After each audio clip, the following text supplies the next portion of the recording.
Patricia sighed. Beside her, Jansen chuckled. I think the Ammoni actually know what guns are, and what they can do, he said. You should have seen that ambassador's face when I raised my rifle, the Dutchman enthusiastically said. She raised an eyebrow. I mean, they've invented gunpowder. The man even mentioned an arquebus, she said. A few seconds after she said that, Ambassador Shin entered her office. The Earthborn man had a brown complexion and black hair. He entered with enthusiasm.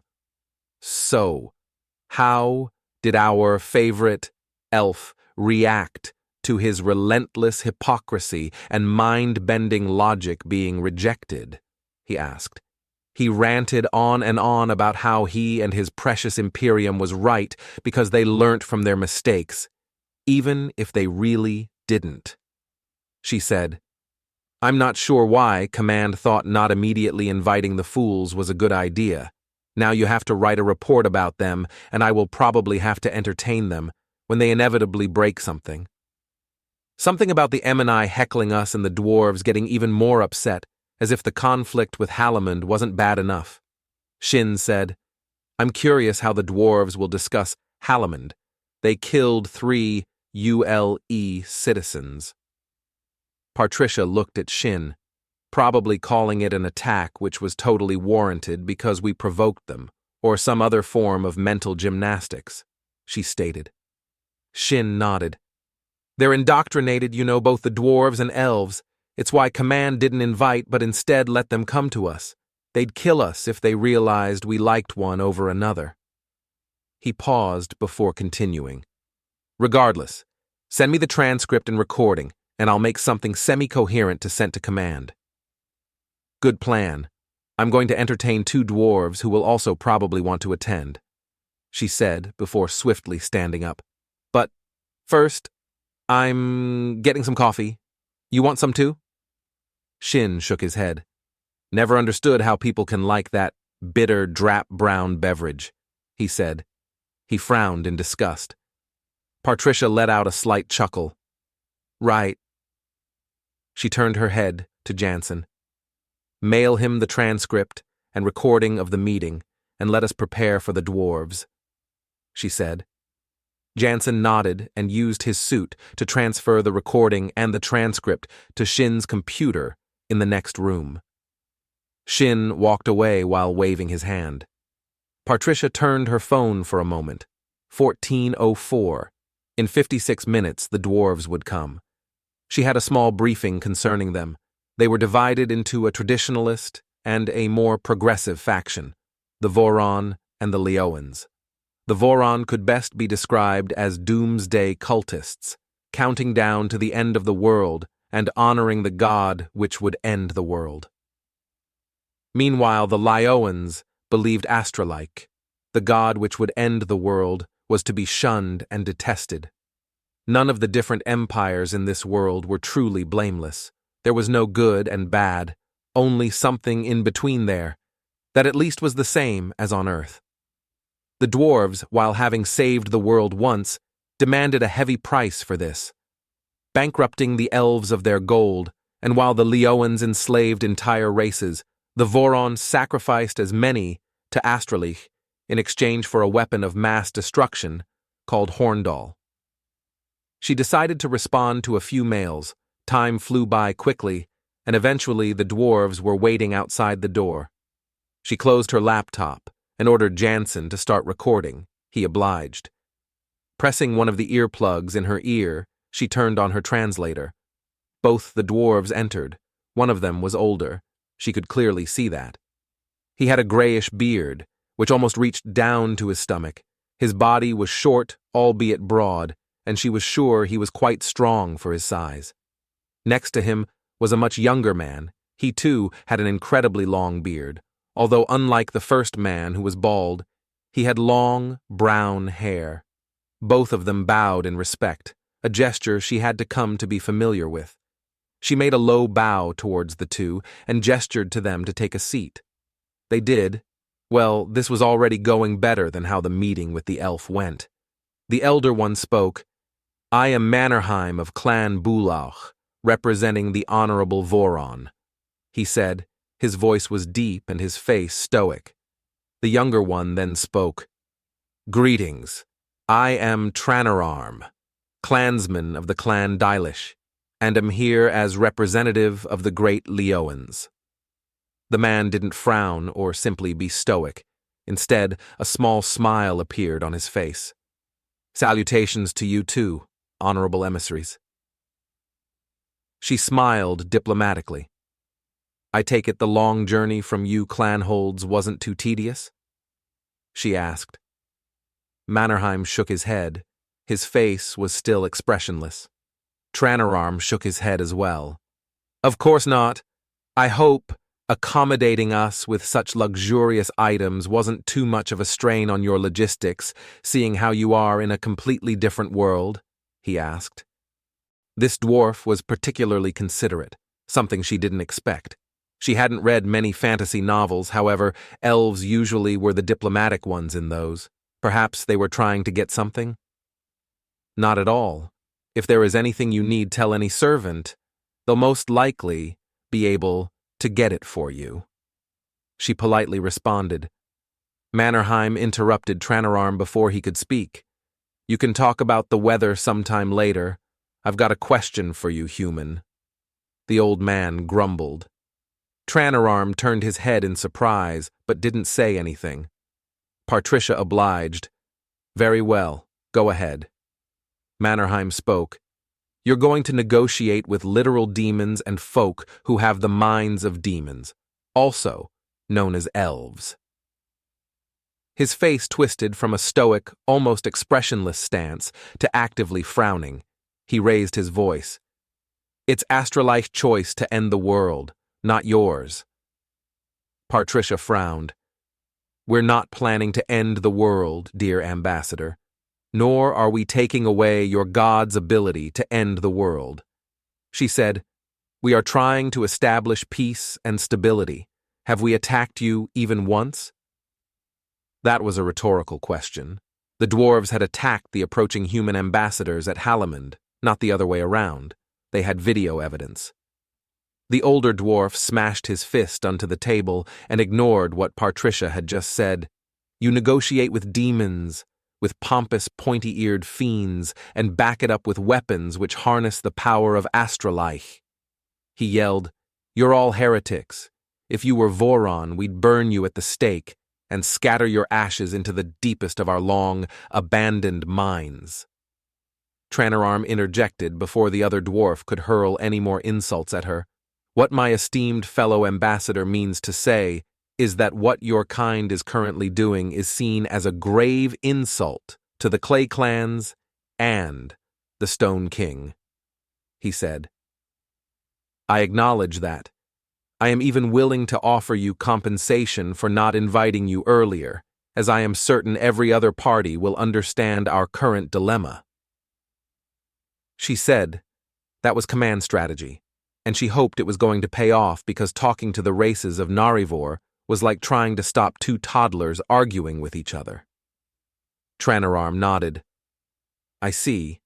I assume this compensation will include a place for the Clay clans in your negotiations?"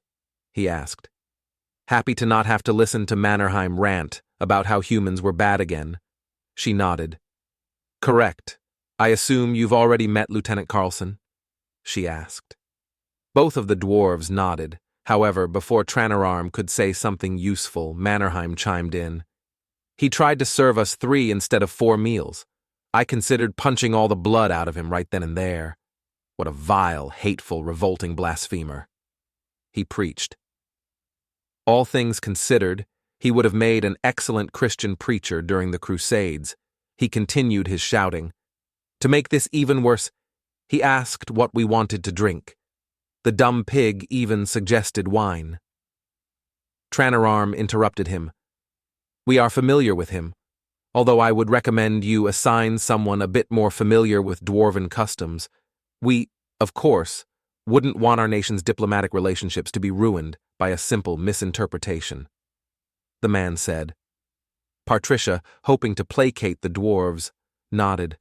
"Of course, that will be done. I will also make the courier deliver the necessary documents," she said. Tranarm smiled. Very well. Tricurius woke up, still exhausted. He quickly got out of bed and turned on the lights. Today was a grand day. He would report his success to his liege. He would become a famed diplomat, and his portrait would be hung in the Hall of Fame, together with figures such as Justin, Dervanita, and Questus. He would be the youngest there, being a mere 40 years of age.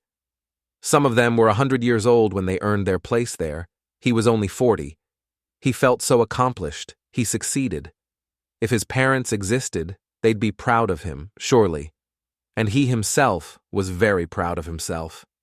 Everyone who mattered was proud of him. Then a courier came walking in. His knights allowed her entrance. Tricurius stood up to greet the courier. She bowed in respect, and although out of breath, began to speak. Sir, the dwarves, they... She was breathing heavily. Tricurius inspected her face. She had blonde hair and bright orange eyes. They're demanding entrance to the negotiations, she said. All of Tricurius' pride and sense of accomplishment suddenly vanished, leaving behind only anger, disappointment, and bitterness. Right, he said harshly. He punched the wall with his right hand, doing nothing but hurting his hand. He cursed out in pain. Bloody dwarves should have killed them all a long time ago, he yelled. If he failed now, he would be dismissed by his liege. His career would be over. He would have to sell himself into slavery, as his reputation was forever ruined. He cursed and cursed and cursed a little more. His anger became all the more ferocious and bright. You're dismissed, he said loudly and clearly. He turned his towards the knights. With me, I will see to it that this is dealt with. His voice was harsher than normal, and the knights obediently followed. The courier quickly scurried out of the room, Tricurius and his knights following in pursuit. They marched through the hallways, rooms and corridors on the castle. Anyone who got in their way were rudely and violently pushed away. Tricurius wasn't in the mood for niceties. Eventually they reached the door to the red-roofed building. There were 2 humans in those power armor suits. When Tricurius's knights tried to push them aside, they didn't even flinch. In one fell swoop, the 2 guards pushed the knights away with little to no effort. Halt! State your business! One of them bellowed. The guards raised their strange contraptions. Tricurius took a step forward. We're here about a diplomatic incident, one of such gargantuan proportions that you cannot deny us the privilege of rectifying it, he shouted. The guards weren't convinced. Access denied. The guard simply said, unless you have a direct order granted to you by an ambassador or an admiral or general, you are not permitted access to the diplomatic quarters of the United Leagues of Earth. The guard's mechanical voice bellowed out. Tricurius' face turned red in anger. The sheer ego of these lowly peasants, his blood boiling at the thought, I demand Before he could finish, 2 dwarves walking out of the building, a younger one and a bald older one. He averted his gaze to the 2. You 2! He yelled at the top of his lungs. This was personal now. His honor, his reputation was at stake. The 2 dwarves looked up at him, seemingly unimpressed. Yes, fellow ambassador, the younger one said in a calm tone. Tricurius clenched his fist, anger swelling up throughout him. His livelihood was at stake, his career, his honor, his pride. I demand you retract your invitation to next week's negotiations, he yelled. The younger dwarf responded calmly. However, the bald, older one also clenched his fist. You 2 were invited, weren't you? He asked. Isn't it only fair that... The older one interjected. You want to challenge me? Then do so, heretic! His voice bellowed out of his relatively short body. You want me to draw blood? Then so I will, he once again yelled. Tricurius stood firmly. His career was at stake, maybe even his life. Failure wouldn't be tolerated, especially failure by a lowborn. Should I be scared, dwarf? Should I now turn around in fear? He yelled back. He felt an anger so pure and bright it would most likely consume him. The dwarf grinned. I challenge you to a duel, refuse me, and be forever outcast due to your cowardice? He said, You speak of your superiority. Let us see how that holds up, vile, corrupted peasant, he said mockingly. Tricurius wasn't an expert in swordsmanship. On the contrary, he learnt magic to avoid it. Whatever option he chose would most likely lead to either his reputation being destroyed or potentially his life being taken. However, he was a diplomat. The destruction of his reputation might as well be the destruction of his life. Embracing his eventual end, Tricurius nodded. Very well, then. How about tomorrow, so that we both have time to get our blades ready? He proposed. The older dwarf nodded and grinned even harder. To the death, yes? He said. Why should one of us die over this petty disagreement? I'm sure you don't want to die just yet. Tricurius tried to argue. Right. Then whoever wins gets to attend the negotiations. How about that? The older dwarf said. Beside him, the younger dwarf was staring at him in disbelief. Maybe this isn't such a good idea. Dwarven-elven relations are already strained, you fool, the younger one said. The older one pushed him away. Yes? His fury turned into sorrow when he realized what he had just done. He had doomed the Imperium, his reputation, and his life. He could have just chosen one. He was a failure. With a great deal of reluctance and sorrow, nodded. Yes, he said somberly. He had just sealed his fate.